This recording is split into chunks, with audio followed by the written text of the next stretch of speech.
Добрый вечер. В эфире новости Осетии. В студии Валерия Козаева. И в начале выпуска коротко о главном.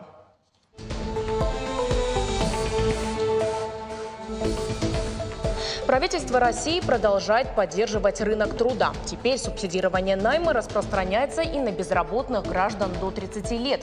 Подробнее о новых мерах через минуту. Великие просветители осетинского народа. Божественная литургия в честь выдающихся православных деятелей прошла в храме Рождества Пресвятой Богородицы. Мощнейшие приезжают коллективы, очень интересные названия, классика представлена. Созданы планы и яркие премьеры. Русский академический театр готовится к открытию театрального сезона, чем в этот раз готов удивить искушенного зрителя.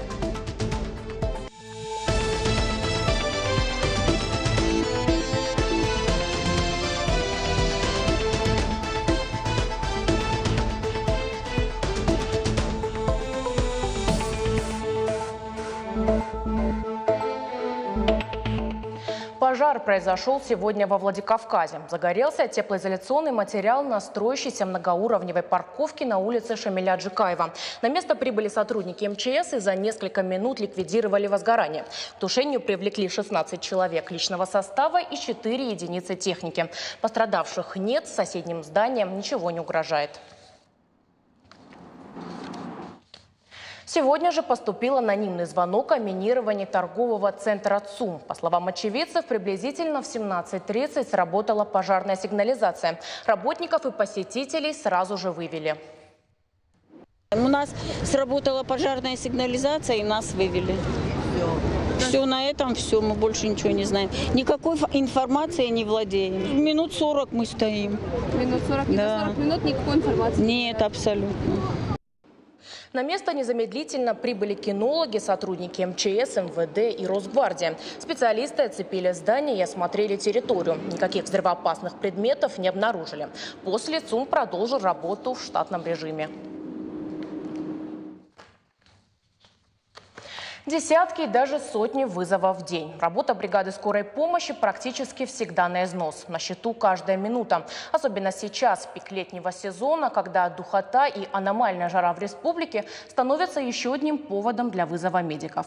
По данным Роспотребнадзора, растет и уровень заболеваемости COVID-19. Справляются ли бригады с наплывом обращений и как налажена работа скорой помощи, узнавала моя коллега Лидия Цахилова.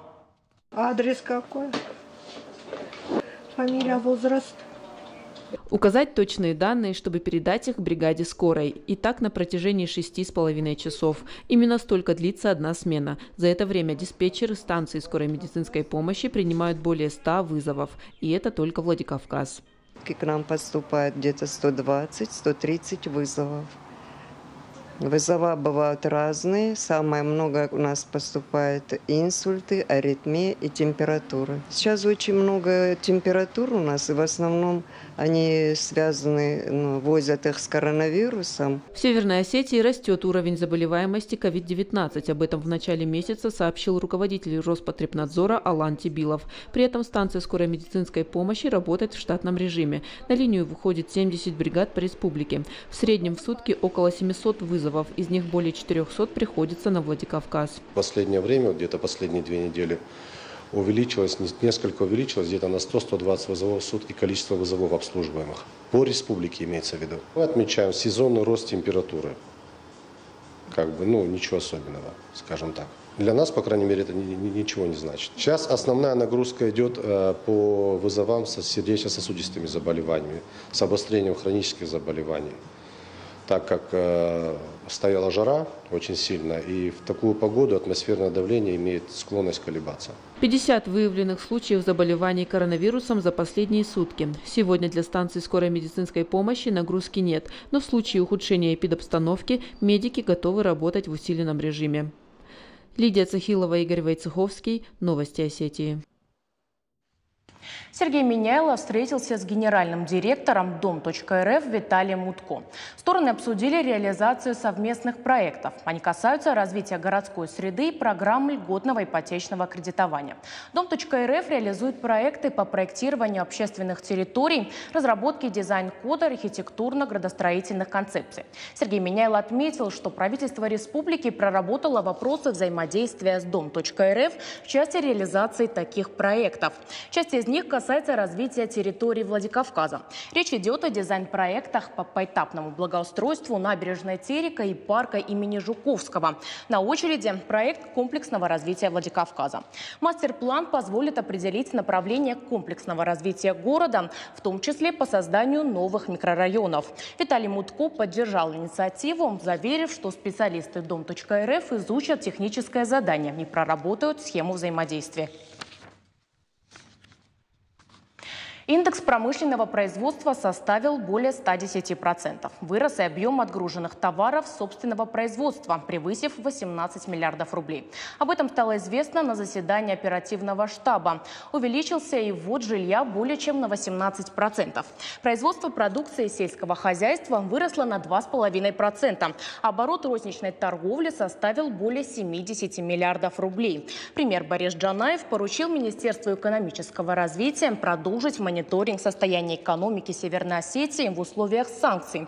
Помимо этого, перед ведомством поставлена задача своевременно представлять всю оперативную информацию о тенденциях и рисках в отдельных отраслях экономики. Сегодня положительная динамика развития нашей республики есть. По многим отраслям есть результаты нашей совместной работы.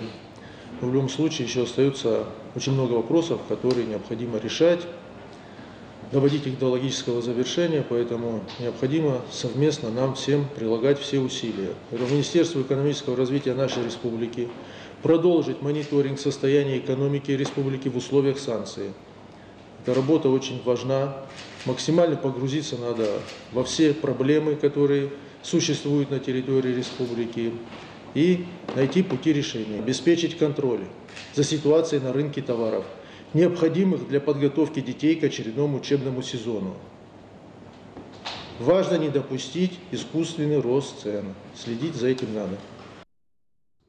Что касается мер поддержки малого и среднего бизнеса, улучшены условия предоставления льготных займов. Снижена процентная ставка с 9,5% до 3% годовых. Увеличена максимальная сумма займа при обеспечении поручительством до 800 тысяч рублей. Активно поддерживают и сельхозтоваропроизводителей и фермеров. До конца года, по словам профильного министра Алана Кусраева, помимо уже имеющихся средств поступят субсидии из федерального бюджета на корма для развития молочного скотоводства, а также на выращивание рапса и сои. Председатель правительства Борис Джанаев побывал в Республиканском дворце детского творчества, где сейчас идет реставрация. Работы проводят в рамках предстоящего столетия со дня образования Северной Осетии. Соответствующий указ был подписан президентом Владимиром Путиным. Сдать объект планируется в 2023 году. Руководитель реставрационной компании «Скифос РСК» Петр Павлов пояснил, на первом этапе ведется замена кровли, реконструкция систем вентиляции, отопления и электроснабжения. Позже предстоит заменить окна, начать строительные работы внутренних помещений. Главная задача – сохранить уникальный стиль и интерьер Дворца детского творчества. Здесь необходимо обязательно привести все в соответствие, потому что этот объект очень важный. Мы все помним, что это указ президента, это масштабные празднования 100 лет СССР. Для нас это важное событие, поэтому подготовка к этим мероприятиям должна быть в полном объеме выполнена. Этот объект имеет историю для республики, для города. Здесь много поколений выходцев нашей республики проходило свое обучение, поэтому и дальше мы его должны провести в соответствии очень качественно. Сегодня же Борис Джанаев посетил ансамбль «Алан», в здании которого сейчас идет капремонт. Премьер осмотрел репетиционные залы, раздевалки, душевые. На объекте уже завершили демонтажные и электромонтажные работы, заменили кровлю и отопление. Сейчас обновляют фасад, меняют систему вентиляции и кондиционирования. Объект планируется сдать до конца года. Государственный ансамбль «Алан» – это визитная карточка нашей республики. И по поручению главы республики было определено провести соответствие здание, где располагается государственный ансамбль «Алан», чтобы провелся здесь капитальный ремонт. Проведено было все в соответствии. Работы должны быть выполнены четко, в срок, без всяких срывов. Поэтому следите вы как технадзор за этими всеми мероприятиями, чтобы все было качественно и без всяких вопросов.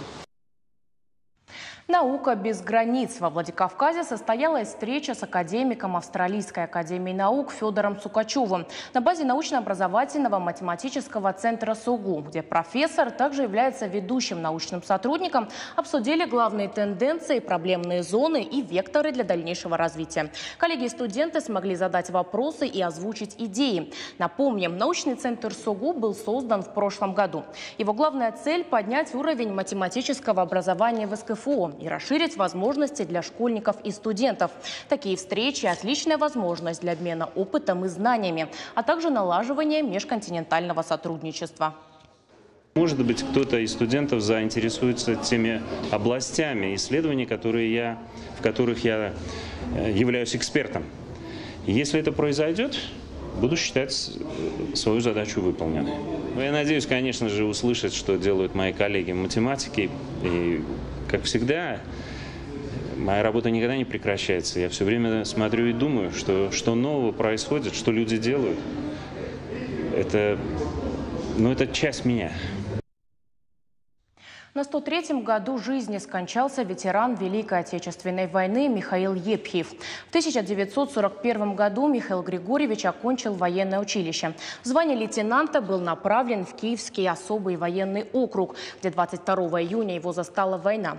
Он участвовал в боях за Ростов и другие населенные пункты, но после окружения немцами попал в плен и был освобожден только в апреле 1945 года. Вернулся в Осетию в конце 1946 года и начал работать учителем начальных классов. 50 лет он проработал в Катгаронской школе. Михаил Епхиев был награжден медалью во славу Осетию, орденом славы Осетии, имел звание почетный гражданин селения Катгарон и почетный гражданин Ардонского района. Их судьбы навсегда вписаны в историю нашей республики, а заслуги и вклад в духовное и культурное развитие Осетии не измеряется и сотнями лет. Божественная литургия, посвященная просветителям осетинского народа, прошла сегодня во Владикавказе.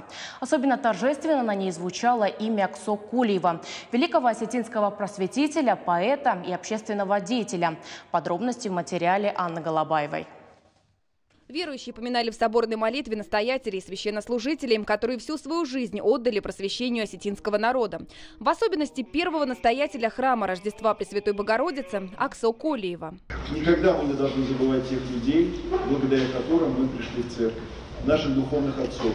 Потому что это самое великое дело, которое могло с нами случиться, то, что мы стали православными людьми, что мы стали прихожанами православной церкви, что мы в том самом избранном стаде Христовом, о котором он говорит: «Не бойся, малое стадо».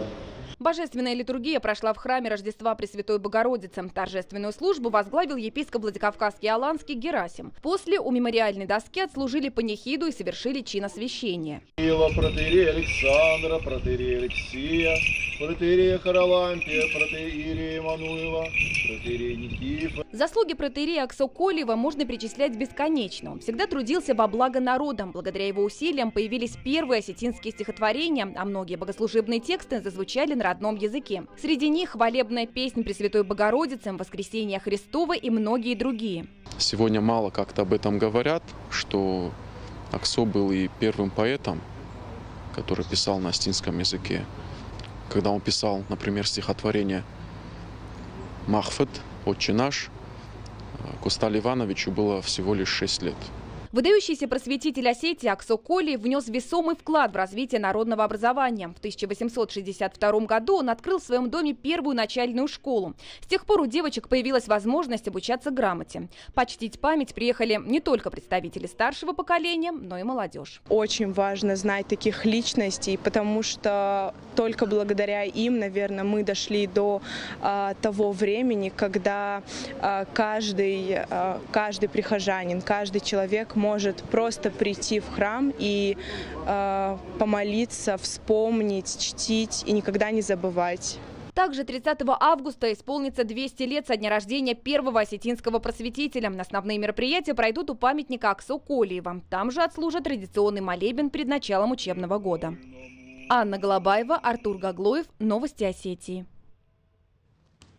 Собрать ребенка в школу совершенно бесплатно. Народный фронт помогает детям из многодетных и малоимущих семей подготовиться к новому учебному году. На ежегодной акции «Вместе в школу» ученики получают форму, обувь, канцелярские товары, портфели, книги и продукты питания. Товары предоставили меценаты Северной Осетии, а помощь оказали объединение многодетных семей. Наборы вручили уже больше 56 семьям из разных районов республики. Получить все самое необходимое ко Дню знаний можно во Дворце молодежи до 1 сентября. У меня 6 детей. Они ходят в школу. У меня сейчас трудное время, вы сами знаете. Очень дорого, канцтовары. Но благодаря этой акции мы собрались в школу. Нам подарили рюкзаки, костюмы и канцтовары. Народный фронт систематически мониторит социальный уровень проживания многодетных семей. Мы знаем, у кого какая нужда, поэтому мы стараемся оперативно вмешаться и решать все эти проблемы.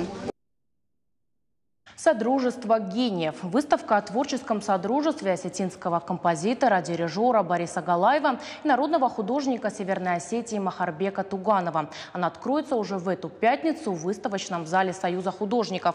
Сегодня организаторы провели пресс-конференцию. Представители Союза художников, Союза композиторов республики, Театра оперы и балета, филиала Мариинки, СОЭКСИ, Министерства культуры говорили об актуальности предстоящей выставки, о том, насколько важно молодому поколению знать о выдающихся личностях, которые внесли вклад в осетинскую культуру. Отметим, выставка посвящена 80-летию оперы Бориса Галаева «Нарт и Батрас». Это жемчужина наследия композитора и вершина работы Туганова в качестве художника-декоратора.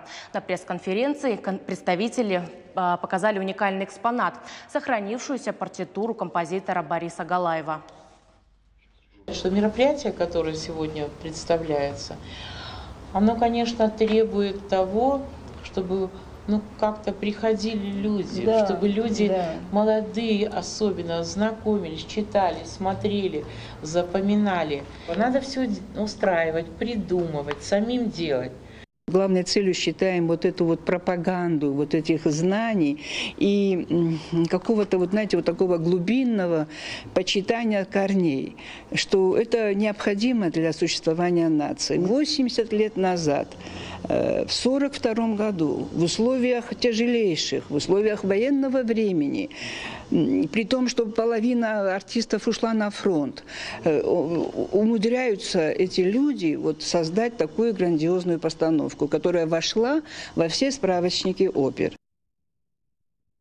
Яркие премьеры, новые фестивали и долгожданная встреча с любимыми актерами. Старейший на Северном Кавказе Академический русский театр имени Евгения Вахтангова готовится открыть 152-й театральный сезон.